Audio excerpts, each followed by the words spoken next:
with Bob Schweinsberg of Creative Alliance. Bob, your agency works with a broad and diverse set of marketers. What does bringing intelligence to shopper marketing media strategy mean to you? And give us an example of how Creative Alliance brings this to life with one of your clients. In a word, it means everything.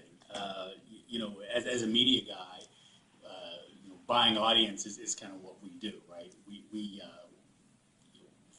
Given any campaign that we are planning for, we're trying to get the biggest bang for our buck in delivering a specific audience for our advertiser. So it's important for us to kind of eliminate the waste out of that audience to deliver an efficient and an effective buy. We really have three kind of levels of intelligence that we work off of. Probably the first and foremost, if it's available, is from directly from our brand, our advertiser.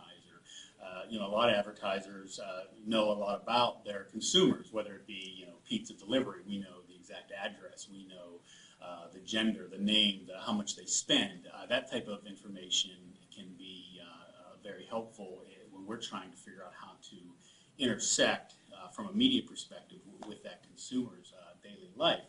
The kind of that next level down is because there are a lot of advertisers who don't have that level of detail, that functionality in the transaction process with their consumer. So a lot of them will conduct primary research.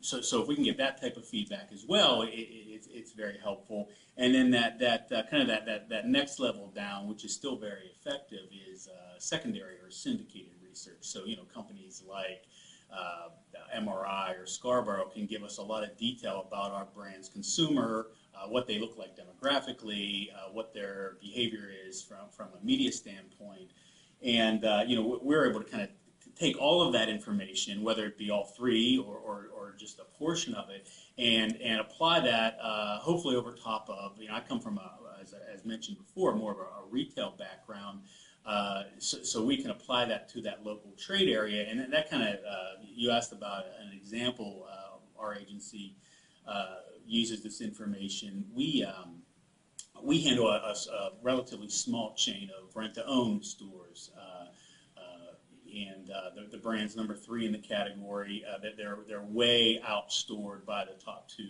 competitors, so they can't play in that same arena with national TV and deep pockets on media budgets.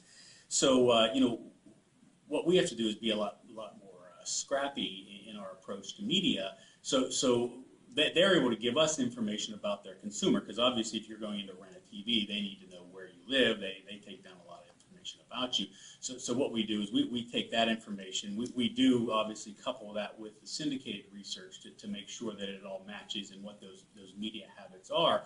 And then we literally, we put together a kind of a ranking profile for each store, say about 100 stores across the country, into each of their specific trade areas. So we know each area within each store's trade area. We overlay that with all the customer performance information that we have, and then so we get kind of an idea of how every single area around the store looks, looking for those lookalike consumers, and then we also overlay that with the demographic and with the syndicated research information to develop a what I would call kind of a potential variable in the formula. And we literally have a scoring methodology that ranks every area in the trade area. So we can really get down to, okay, for this week, we're going to be able to go out and reach X amount of households and hopefully deliver them,